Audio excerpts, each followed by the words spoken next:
So I have here with me Justin, the Machine Osborn, a professional MMA fighter coming off a win quite off recently. How are you, brother? Nice to meet you. Oh, I'm good. How are you? I'm good, man. So let's jump back to our conversation about the mouth guard. So Macotech. So they kind of like it's like adjusted to your size, to your what would be like teeth measurements, Yeah, to your exact dimensions. I mean, so dimension. yeah, so when I'm down in the Baldwin County area, which is like Mobile, Alabama, when I'm down there, because that's where my mom lives down there. Okay. So when I'm visiting my mom, I just pop in the dentistry and they make me a custom fitted mouthpiece, and it's great. It's obviously with what I do, you can be very susceptible to concussions.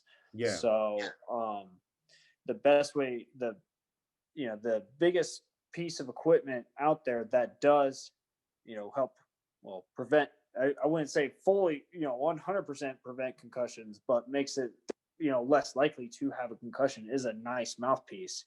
One that you don't have to like really bite into. So that's why Okay. it's important to have it totally custom fitted for, your mouth. You know, I mean, you see in the UFC all the time, or boxing or kickboxing, people's mouthpieces are flying out all the time. So um, and like I've never had my mouthpiece ever come out, and I've never had to really squeeze on it to Yeah. make it stay there. So it's good. Yeah, I it's love very it. important for it to be a great fit and to make it stay, because the mouthpiece would not only fly away out of a punch, you can also be tired and breathing. You just like want to throw it away so you can breathe easier. Yeah, You know, it's still not a good idea to throw your mouthpiece away during a fight. So that's why yeah, it's important that it's just like latches on up there, right? yeah, exactly. I mean, the only time you want your mouthpiece to come out is like, you see like when the fighters get like brutally knocked out and they're like on the floor, and then Yeah, the referee, the first thing they do is they take out the mouthpiece so they can breathe. correct. Um, so it's interesting because a lot of guys have to take their mouthpiece out, in between rounds so they get more air or whatever. I've never had to do it, but hey, everybody's different.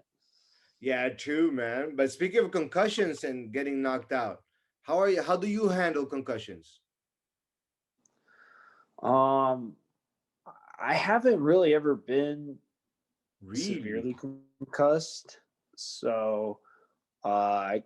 But my biggest thing is like like if I absorb a pretty big shot, like in practice or what have you, like I'm going to take some time off for sure. Okay. Like if you're starting to get very sensitive to light, especially, you should definitely be taking some time off. I mean, I That's know. like a very dangerous line when light starts like affecting you and you have to be in darkness for a certain amount of time. Yeah, exactly. Yeah. Yeah, or if you're like, it, it's hard to explain. I mean, I know about this not just from my fighting experience, but I've got my degree in exercise science also. So we go over like concussion protocol and all that stuff. So you'll start to notice it, like if you're starting to get sensitive to light, or like you're really having a hard time like forming like critical thoughts, like when you're Mm. really having to try to think deeply about something and you're finding it really difficult, then that would be another big sign of a concussion right there. So yeah, anytime if you in yeah, there of course there's been times where I've absorbed a big shot in sparring where yeah, it probably was a minor concussion, so I took some time off. But um Because yeah, I've also never had any. before MMA, you were playing football, right? College football. Yeah, I played Division 1 college football before I got into MMA, and never really, obviously not to my knowledge, but from my memory, I mean, I've never been carted off the field or anything like that, Okay, but that's good.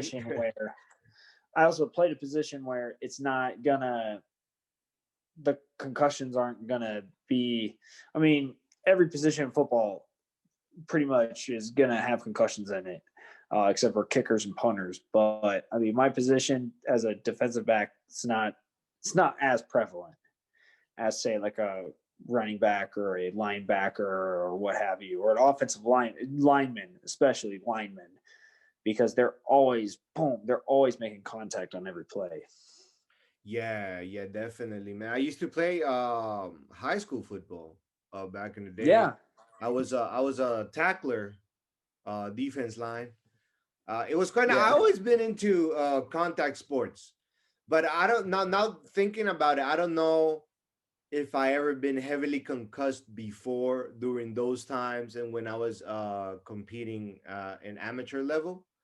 But then again, some people get concussed and they don't know they're concussed. So I think that's what happened to me because I just thought, okay, it was a big blow. That's why I'm a little bit dizzy. Nothing to it.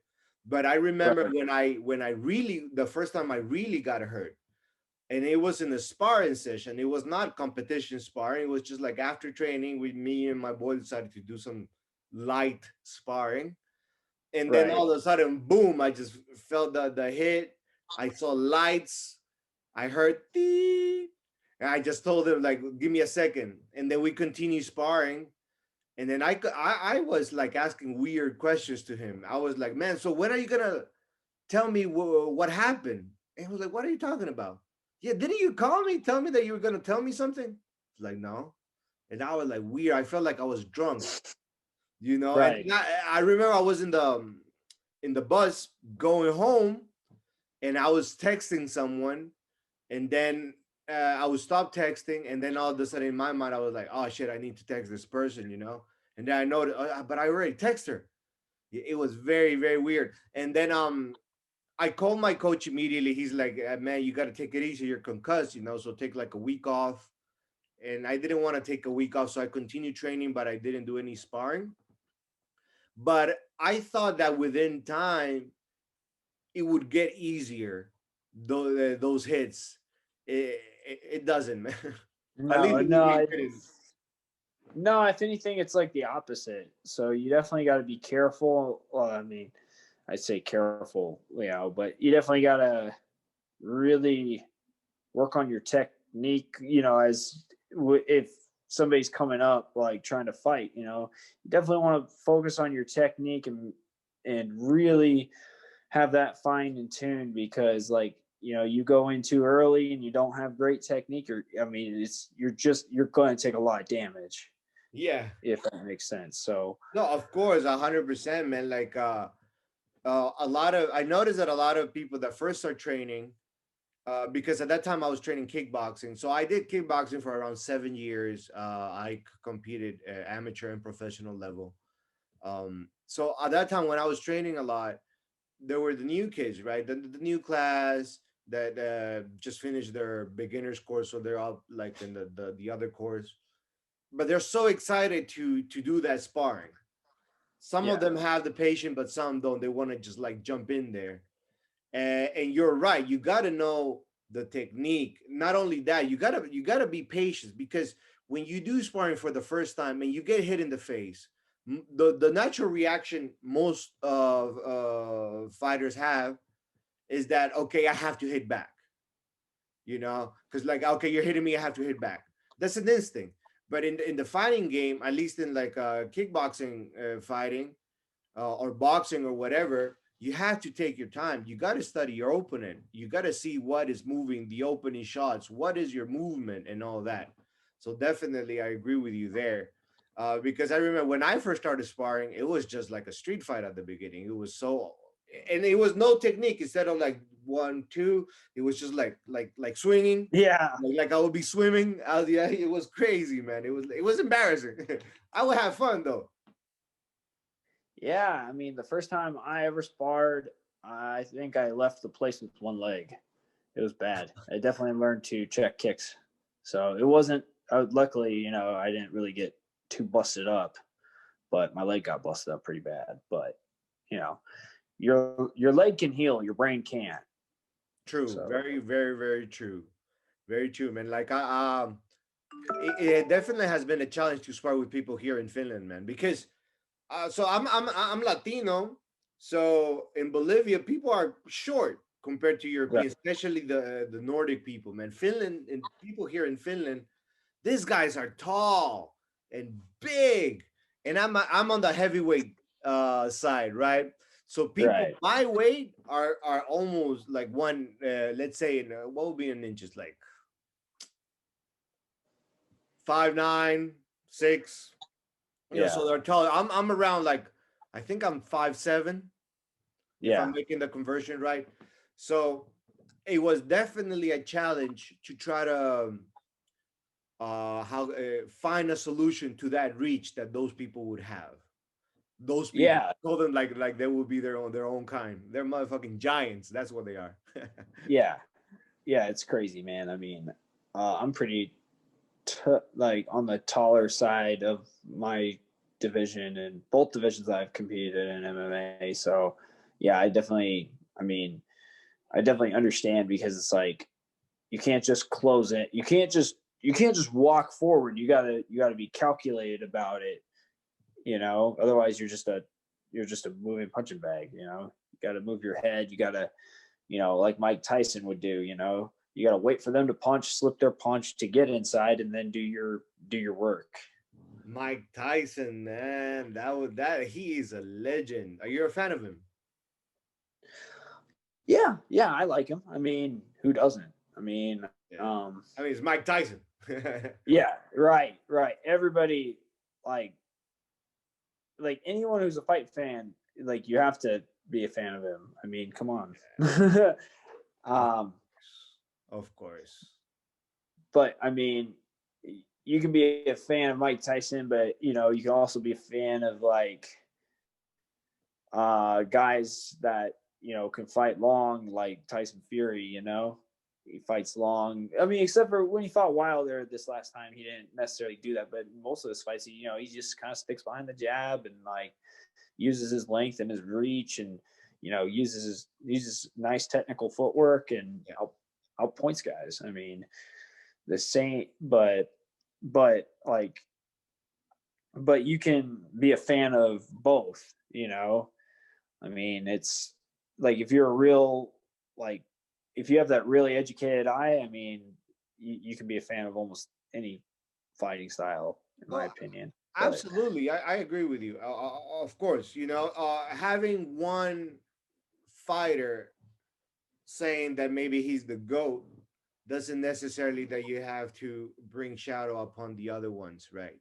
Because, right, and also you have to consider it's different times as well. Uh, yeah, absolutely, because like Mike Tyson, we're talking about the '90s, late '80s, probably how he started the journey. He was notorious, of course. He was this big troublemaker. He was in prison. It was a, I will not say exciting life, but definitely an interesting one from the outside perspective. You yeah, know, but one thing we all can admit that the guy knew how to fight. He was not just a brother. He just had a huge fight IQ, and for a big guy, because he was a heavyweight. For a heavyweight, he knew how to move. He was fast and powerful. He had this fury against every punch that he would throw. It was a pleasure to watch him. You know, it still is. Like his last fight that just happened. I mean, I was entertained. I mean, right. like as a fan, I think I owe it to him to watch his fight because he entertained us for so long time. You know what I mean?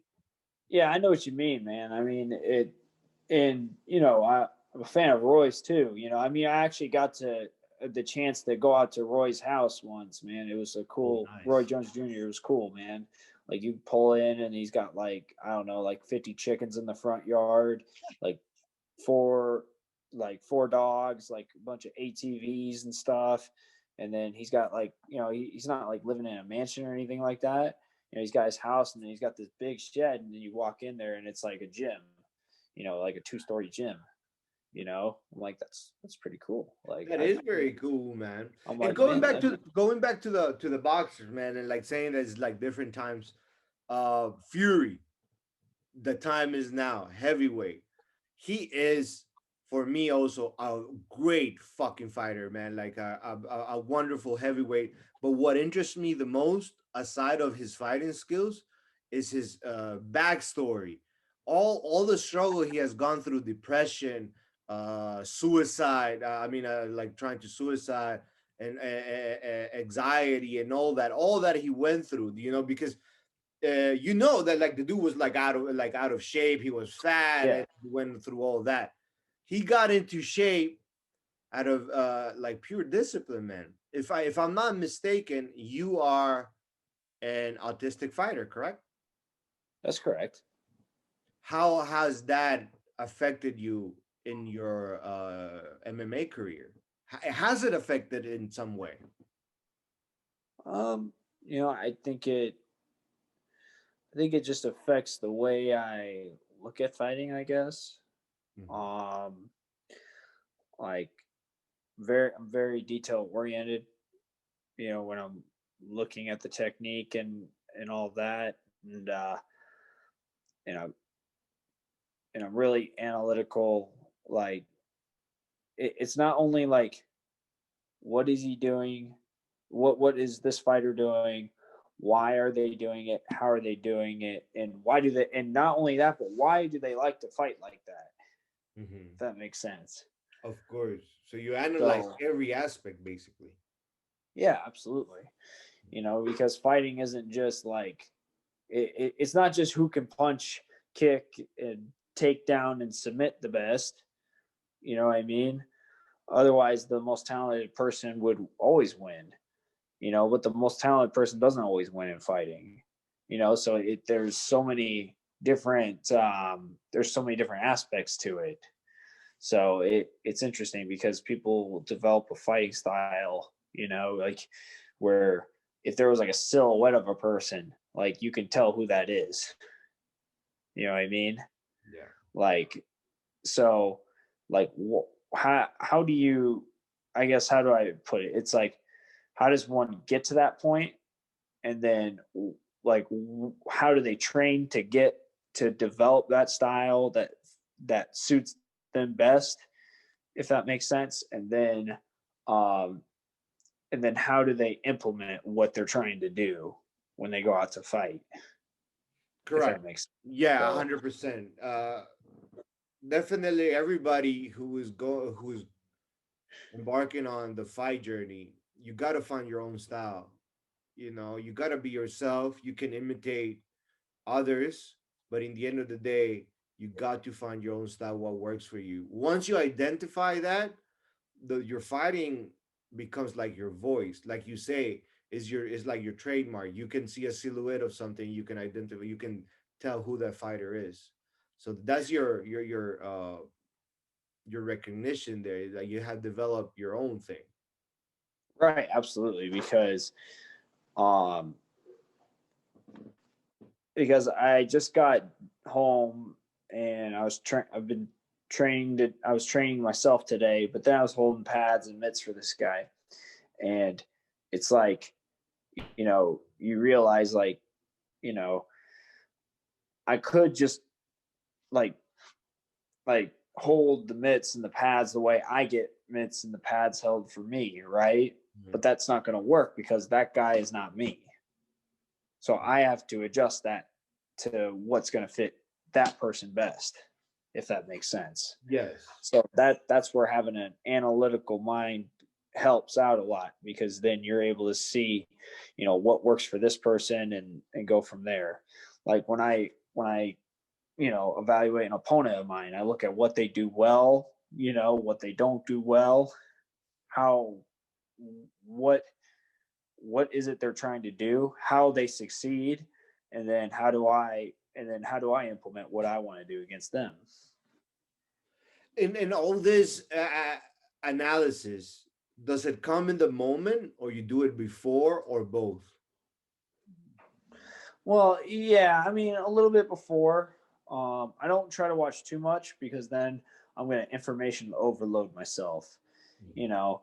But yeah, there's definitely, the whole feeling out process, right? Like my last fight, for instance, right? The guy I was fighting, on the film, he liked to counter a lot. But then when we got in the fight, he didn't counter at all. So it was like he didn't do anything that he had done in his previous fights. So then I had to make an adjustment. Yeah, he changed And his then game plan, man. right. So then you got to change. You have to change. Not totally change, but you have to make adjustments. Yeah. And so I make that. I made the adjustments, and went out and got the win. I mean, so that's the key is like you have an idea of what you want to do when you go in there, but then you always got to make little changes, if that makes sense. Absolutely. You have to, right? Because if you get, in your case, in this particular scenario that you are talking about, if you're expecting for a fighter to be throwing jabs at you, to pretty much have a stand up out brawl with you, and all of a sudden he just goes for a takedown and starts wrestling you or grappling with you, if you're not prepared for that, you're completely out of balance. You don't know what to do. You're caught without guard. Like pretty much, you're lost. So you, like you say, you gotta be prepared to adjust. You gotta be prepared for those unpredictable moments, which in fighting happens all the time. Yeah, exactly. And that just comes from working with the right coaches and training the right way too.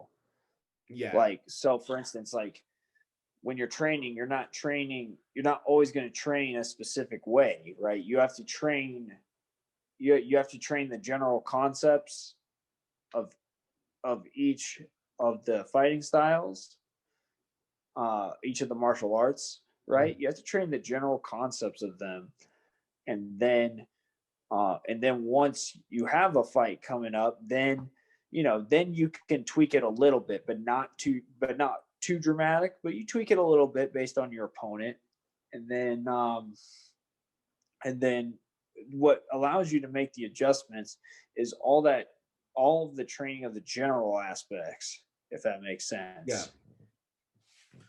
Mm. Because if you're just training it a super specific way all the time, then that's the only way you're going to know how to fight, if that makes sense. 100%. That was the experience uh when I first got into the team in the kickboxing gym that I was training at. The We will concentrate pretty much a lot on stamina and technique, but that will be pretty much it. There's nothing wrong to that. Of course, that's very important for a fighter to have the right technique and obviously stamina, like endurance and all that. But there's more to that, to fighting, especially if you're competing. There's the footwork, there's the movement, there's the game plan. There's so many details that goes in that you have to consider, especially when you're going to compete. That at that time we just did it. So it took me a long, long time for me to learn about footwork, learn about movement, and all that, because I would be a static fighter. I would just go very linear towards you, kind of like a bulldozer. Basic, and as a matter of fact, that was my fight nickname, Bulldozer. Uh, and I would just like take in the hits and rely on my strength, and that was the game plan. Which it was a horrible game plan, man, because like I would just get hit all the time, and as a heavyweight, throwing heavy hits all the time warns you down quite fast. So it Yeah. took me quite a while for me to start analyzing the fight, start learning, start moving, bob and weave, and all of that, and change basically my game plan. I had to step out of my comfort zone, but that's when my fighting style grew. I learned a lot, and I was able to also learn from the opponent and learn what I did wrong. So I was Yeah. able to analyze all that after that. All Yeah, that. absolutely. I mean, I just went through a similar thing before this last fight, Okay.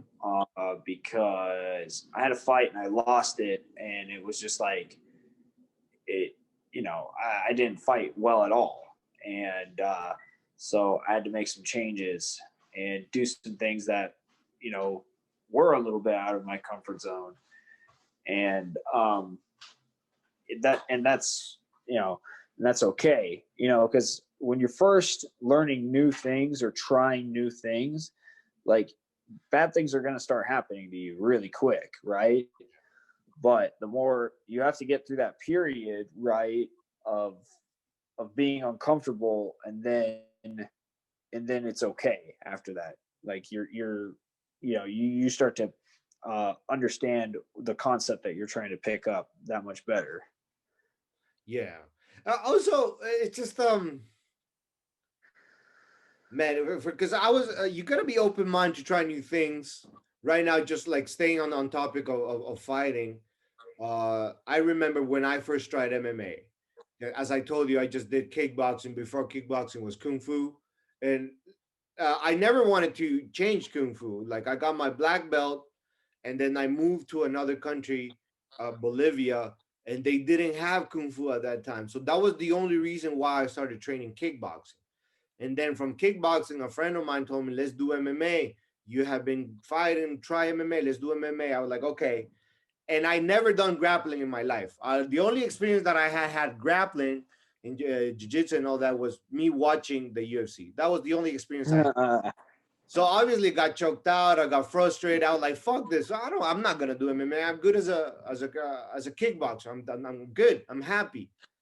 And that was my mentality for like 3 years. Then I changed, and I was okay. Let's give MMA I try. So I started with the basics, and basically I went down to just focus on grappling to try to understanding to try to have an understanding of the concept of jiu-jitsu. And brother, I love jiu-jitsu now, man. It's so fun. I love it. I love it more than kickboxing, I have to say. I enjoy it. Don't get me wrong. I suck tremendously, but I just have fun every time that I train there. It's a different environment as well. Yeah, yeah, exactly. It's totally different, and I mean that's the thing is like any style of martial arts is like totally different, but that's what makes it fun, right? I Yeah. mean, like um lately I've been really getting a kick out of like training a lot of boxing.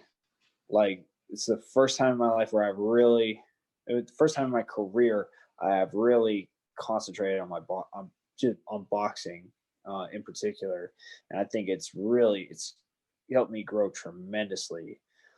Um, because I was so comfortable just kicking, with keeping things at like a long range where I could put punches and kicks together. But man, once you start like really appreciating the little subtleties, like yeah, man, dude, this is sweet, you know. And same thing with like, and I love grappling also. Yeah.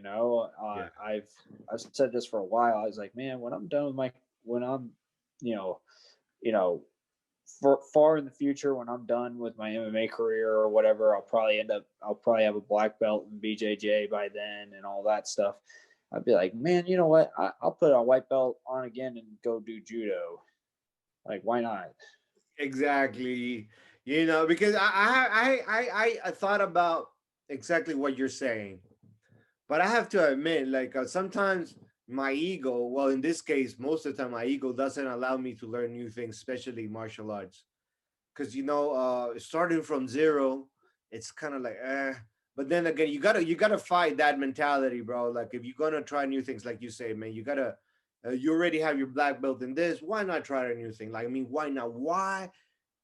What is it gonna is it going to hurt you to try a new thing? No, it's not. It's gonna bring you like a lot more benefits to your life, to your experience, to everything. Yeah, exactly. And then and trying, and it doesn't always apply to martial arts. It could be trying something else Right. completely, but like Yeah. trying out new things can help you with the things that you're already good at too. So True. um yeah, because I'll I'll use judo for example. Like the arm bar came from judo. So there's actually an encyclopedia of arm bars. I don't remember what the title of the book is called, but it's a judo book and it's got 250 variations of the armbar. Whoa. You know what I mean? So there's 250 different ways to apply one move. You know what I mean? Yeah. So like right then and there, if you were to train judo, then it would make your jujitsu better. Like just the same where if you trained boxing, it would make your kickboxing better. Because I was talking with an amateur boxer about this one day. We were talking about like the hook. He's like, "Yeah, dude, like a lot of MMA guys don't understand. There's like over 10 different ways to throw a hook. You know what I mean? That Like, I did not know. I thought I knew pretty much everything when it comes to like the boxing technique, but I didn't know the different variations of the hook. So, yeah, well, and it's not like just this and this. There's actually like that too. But it's not just your arm position, the positioning of your thumb. It's like what you do with your feet when you throw the hook. very important. More than The way the twist of the body, like the movement, that's very important right. to the power at And, least, you know. yeah, It's not exactly. that you're just yanking on like throwing your arm. You move the whole body, right? It just goes with it. That's Right, where the technique and the power comes from. right. Like, I almost want to stand up and show this, but it's like there's like a standard hook like here, Uh-huh. right? And some guys like to throw it like this. Like you can step over and hook to cut the guy off, and then there's like there's a check hook here, and then with my feet, like so this is I'm just pivoting off, right? And then I'm going to take a step to the side and then throw the hook. God, that's a nice one. You know what I mean? And then there's a hook where this is actually like the hook that Alex Pereira knocked out Israel Adesanya with. He's going to come here. He's going to come under. Now he's going to take his left foot. He's going to step here and Got throw it. it that way. So that's just a few different examples of throwing the same technique, but you can apply it in different ways. Very true, and you clearly showing it. That was like not only with the hook, obviously applies with many things. You can just like you can get creative and Yeah, throw your like own combos, man. Just like kind of like a Lego piece. Put them yeah, to there's put together will create something nice. so there's this video of Andre Ward. Hmm. He was telling Clarissa Shields about like throwing about applying the jab. Now there's like different ways that you can apply it, and you should like train and how you can train to apply it. And he's like showing her like so sometimes I'm like right here, and then I'm like you know what I mean. So Yeah. um yeah, so it's cool, man. Like that's why like if you're gonna really make it in the sport of MMA, you have to be a good learner, and Absolutely, be man. And patience is, it sounds cheesy, but you gotta be patient. People don't get that, especially the new guys, the new kids. They don't get that. You gotta be patient, especially in disciplines like BJJ and everything, man. Patience is key. yeah, absolutely. Because you're gonna get embarrassed. You're gonna get embarrassed. At first, but you just got to realize like, well, this person's been doing this for 4 or 5 years. He should be you know taking it to me. You know, Yeah. like you're not just gonna roll up to the you're not just gonna roll up to any gym and just dominate guys. So Yeah, that is it's true. fun. It would be really cool though. I always imagine myself going to a new gym and just being the best. Right. That'd be sweet. As soon as somebody can figure that out, man, they need to let me know Yeah, man. immediately. And tell me, You brother, know. how's other than the fighting, how you keeping things over there? Like I know you're drawing, you're working in a call center, you're a gamer. Are all you're doing all that to keep things entertaining through this stupid pandemic thing? Right, right. Yeah, actually, it's funny. Like before the pandemic, uh, my PlayStation 4 is broken. My gaming computer, the hard drive is done. I still haven't bought a new hard drive yet for it, even though the hard drive is not that expensive. I'm just kind of, I don't know what I'm doing. I just haven't bought another one yet.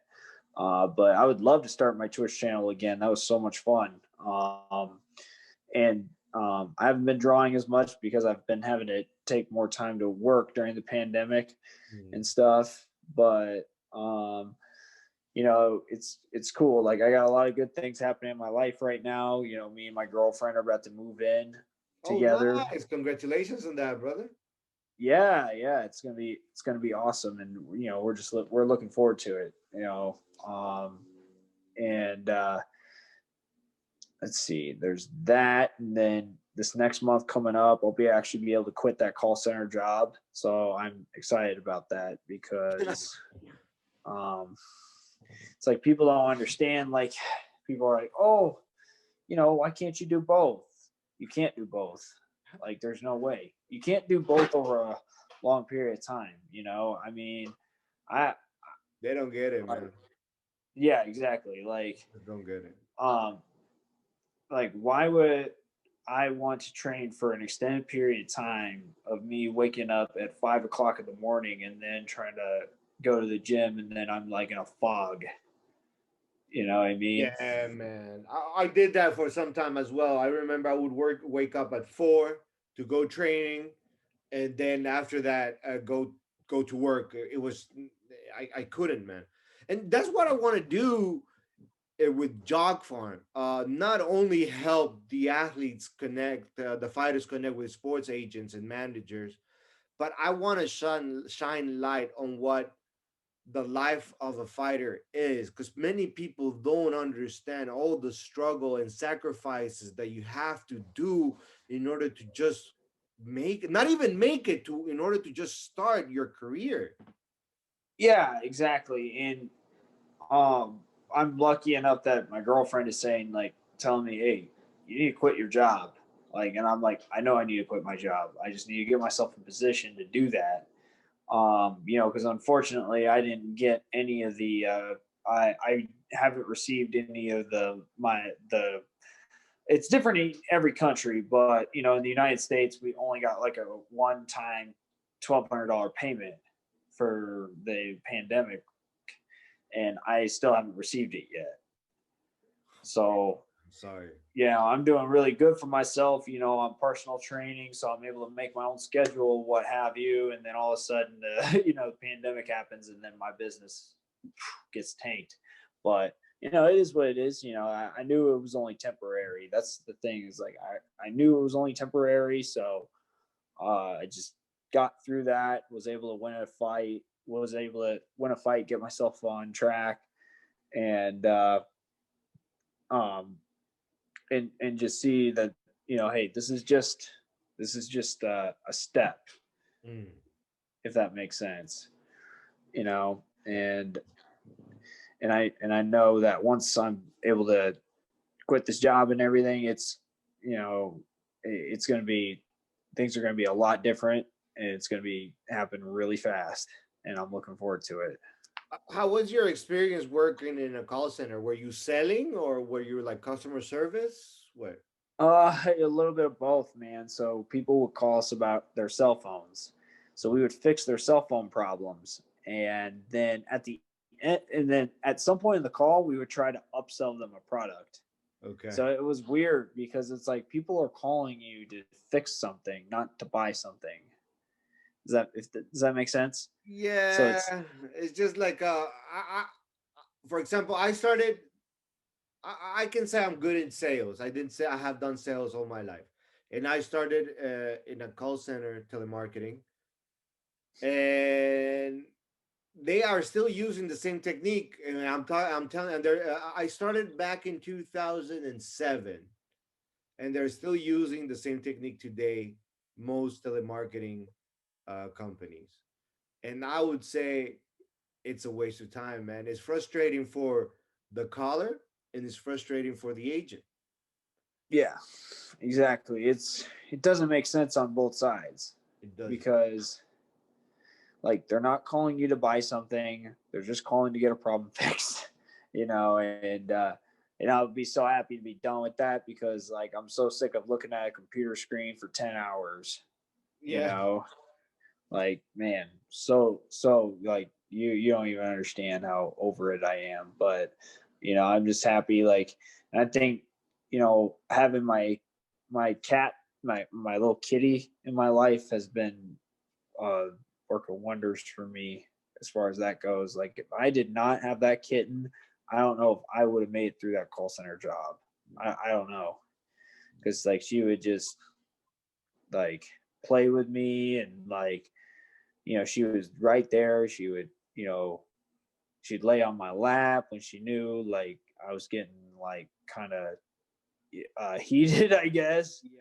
like, and frustrated. So, I'm just very thankful. And, and That is again, nice. Yeah.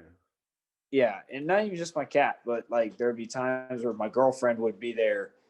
I remember this one day we were sitting there, and she was she was sitting there. I was on the computer in my room, just taking phone calls, and she sent me a message on my phone, right, at work, and she said, smile a little more, and I was like, okay, like little things like that. Um, so it's good. I've got a lot of positive things happening right now. I'm with yeah, I've got positive things happening for me inside and outside the cage. So, it's just huge when everyone around you wants you to succeed. So, Oh, of course, of course. You gotta surround yourself with the right people, man. Like started like right now, your partner, your girl. For from what you're telling me, she's pretty much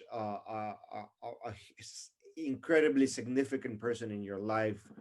You're moving in together. That's beautiful, man. She's from Brazil, right? yeah. Yeah. So, Do you know how to speak Portuguese? Do you speak Portuguese with her? A little bit. nah, I'll figure it out. It's going to take me some time, but I'll figure it out. You know, I'm looking forward to that challenge too, because I want to be able to uh, I would like to be able to communicate with her and her family. Uh, it's funny, like she was on like a FaceTime call with her mom. And her mom's there, and her mom doesn't speak English, so it's like, oh, like, well, it'd be cool to be able to like to get over that barrier, like, Yeah. what I mean. You So should try them at least like some words. It's a beautiful language. It's definitely a beautiful language. yeah, it is. It is for sure. It Yeah, and it's just it's hard to explain. Um, but it's like it's like very, when you hear them speak it, it always sounds very pleasant. I don't know how to Yeah, explain it. yeah, yeah. It has a Like it's nice tonality to it, like a flow. it's very relaxed. Yeah, Yeah, definitely. And but funny enough, the Portuguese from Portugal, it's a lot stronger. It doesn't sound as as like with a flow, like with that nice tonality, with a nice tone as the Portuguese from Brazil. really. I don't speak Portuguese, but like in Bolivia, which is next to Brazil, they're like we had a lot of Brazilians, which we heard. It was a beautiful. I love hearing it. My father speaks it, and then I also, when I did the military service, we did 3 months in Brazil. So obviously there I got to speak it a little bit because it's very close to Spanish. So in my case, it would be Yeah, it's a lot easier to pronounce certain words and understand as well certain things. yeah, From yeah. Portugal. I know what you mean, man. Cuando era niño, hablaba hablaba español fluente, pero ahora, you know, you know, me olvidé, me olvidó español porque um, no uso español todos los días, and And Wow, brother, like you blew my mind. yeah. So, and Hermano, the thing is, tú tienes muy bien español. Tienes que practicarlo. yeah, sí, necesito practicar mi español, pero uh, no tengo las oportunidades Ajá. practicar español, and um, no tengo personas en mi vida, you know, um, hablar español. You know, oh well, yeah, tengo ti, Sí, ahora. ahora sí tienes una Los, persona. yeah, lo siento. But yeah, because Amazing. in the in el futuro, quiero, tengo la habilidad, uh, hablar hablaré en inglés, español y portugués. You know, but um, um, una cosa, Ajá. um, um, estoy pensando, um, like, um, what's watch in Spanish? Mirar. Mirar, yes. Yeah. Quiero mirar luchas mezclas marcial artes en español y portugués porque, uh, you know, um, porque estoy, uh, cuando estoy mirando las luchas en, en portugués y español, um, daría, uh, um, You're doing great, man. daría la oportunidad, um, um, aprender, Yeah. um, su, um, estas lenguas. Sí. So like for me, it's like I used to speak fluent Spanish, but you just forget it over time because you Dude. got to be able to use it every day. Like I was taking college Spanish classes in high school, and I used to work in a Mexican restaurant in the kitchen in high school. So it was like I was learning it like in class, and then I got to apply it. So um, I'll get it back. I think the Spanish will come back pretty fast. Like Yeah, man. It's one of those languages, man. But you can clearly tell that you have a strong basis in Spanish, man. You blew my mind right now. That was so unexpected, brother. Like you started learning Spanish then in school, or was it you decided to learn Spanish? in school, In yeah. school. So in high school, we were required to take a foreign language, and I was gonna take French, but my mom made me take Spanish, and then it Good. just Good turned for out your I mom, was, man. I like her already. yeah, yeah, right. And it turns out like I was just good at it. So I think if I really took my time and like really like studied it again, I think I would get it down pretty fast again. But now I got to work on my Portuguese. So we'll see how it goes. You know. Man, that's awesome, brother. Like you definitely have to practice when you can. Music helps a lot as well. And I'm gonna send you some fight videos in Spanish for you to check All out. right, I appreciate that. Like so there's like a song in particular that I know what I know the lyrics like and everything, and I know how to translate it too, you know. And it's gonna be corny because it's a song by Santana, so it's like, yeah, of course. Bro, But I love Santana. I'm a fan. I I'm a saw fan of Santana. I saw Santana live here. He does a show in Vegas. So I got to see him live before, everything went down. It was one of the best shows I've ever seen. Man, that guy's a legend, a true pioneer for rock, Spanish rock.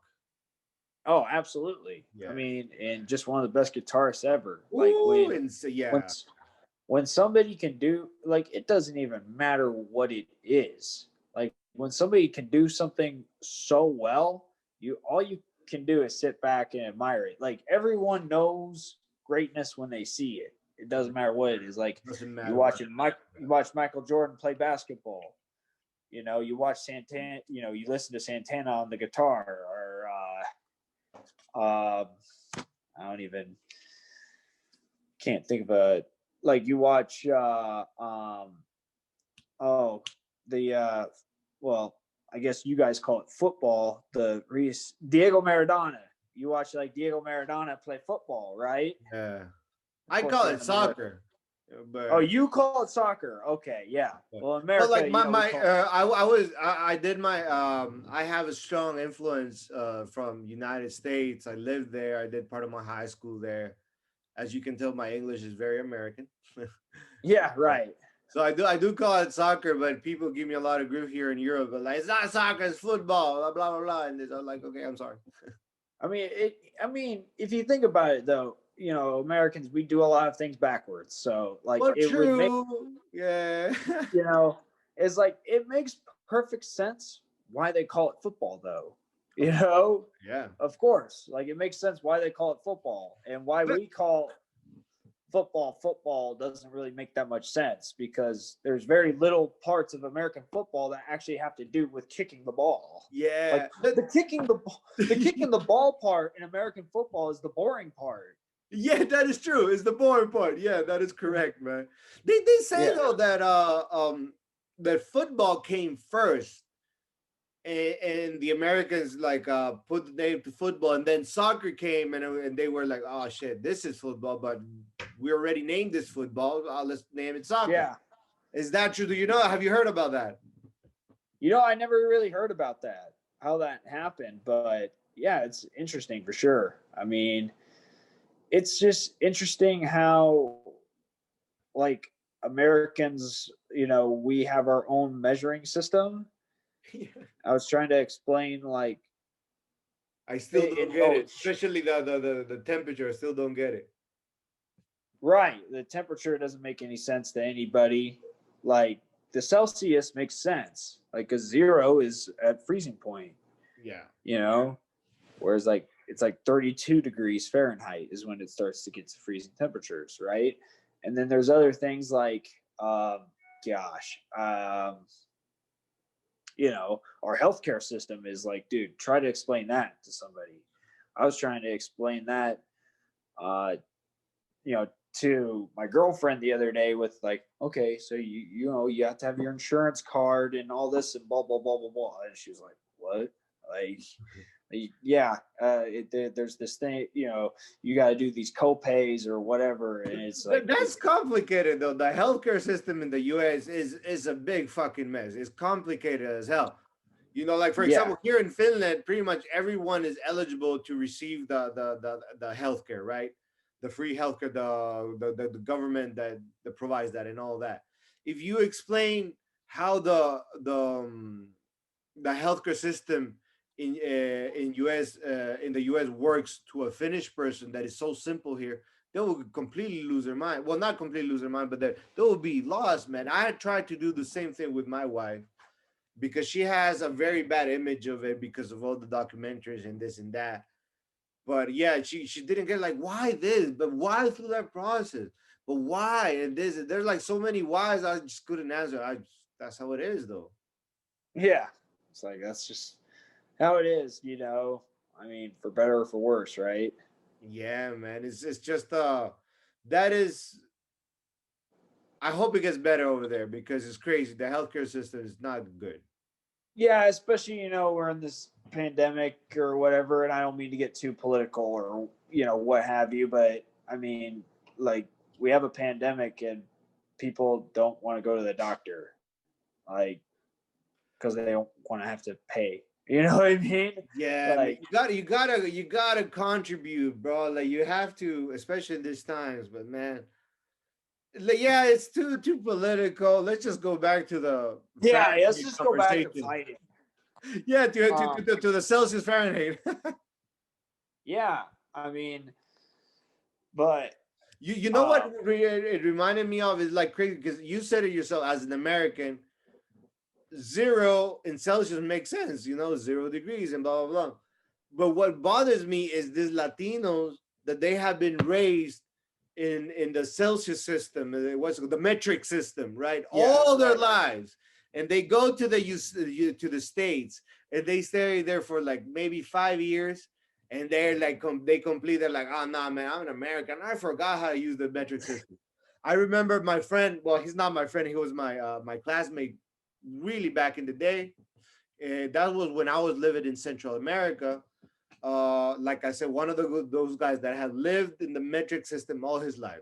Now he's living in Texas because he married this Texas girl, um, and he was living there for 6 years by that time. And then I was chatting with him, and I was like, "Man, how's everything?" And they're good. How's the weather over there? I asked him because here is very cold, and he replied in Fahrenheit, and I was like, "How's that in Celsius, bro? I don't know. I forgot." I was like, "Are you serious, man? Come on, bro. Like, All are you you gotta do is fucking serious?" plus 32. Something like that, man. Like, yeah, you like, yeah, you're American. I'm sorry, I forgot that your Latin roots went away. Yeah, right. Yeah, brother. But hey, that's how it is, man. But brother, it's our time. I have to say, it's been it was a very, very nice conversation we had. It was an absolute pleasure talking to you, my friend. I hope we do it more. Complete your damn profile on JockPharm, brother. Please do that for me. That I love you. Yeah, I got you. I added the description and everything on there. Did not go up or um, I have to be honest. I haven't checked. I'll check after this. yeah, gotcha. Yeah, man. Anything that you need from us, man, let us know. We're glad to help. We want to help fighters get recognized more. Yeah, If you can recommend us to your training buddies, anybody who wants to just be a part of the networking platform, be a part of the new MMA community, or anybody who wants to connect with sports managers, just join JogFarm. Tell them, okay? yeah, absolutely, man. I'll definitely shout you guys out for sure. Thank you, brother. And speak of shout outs, you want to give any shout outs before I let you go? Yeah, so shout out to Mako Tech mouth guards. They make the best mouth guards out there. If you're in Hey. the Baldwin County area, go to Milestone Family Dentistry. They will definitely hook you up with a good mouthpiece. Um, let's see here. Oh my gosh, I'm blanking right now. Elite Medical Center. They do all my medicals. Um, they're they can you go there if you need a COVID test, you can go there and they can get it done for you the same day results. So which is definitely convenient. I definitely want to thank all my coaches and training partners at Syndicate MMA. Um, yeah, that's all I got. All right, brother. Well, again, a pleasure having you. We'll be in touch, okay? But you have a great night. This, okay? Yeah, I appreciate that, man. But yeah, thank you so much for having me, though, man. I really appreciate Pleasure, it. just a pleasure, brother. Like, it was a very nice conversation, brother.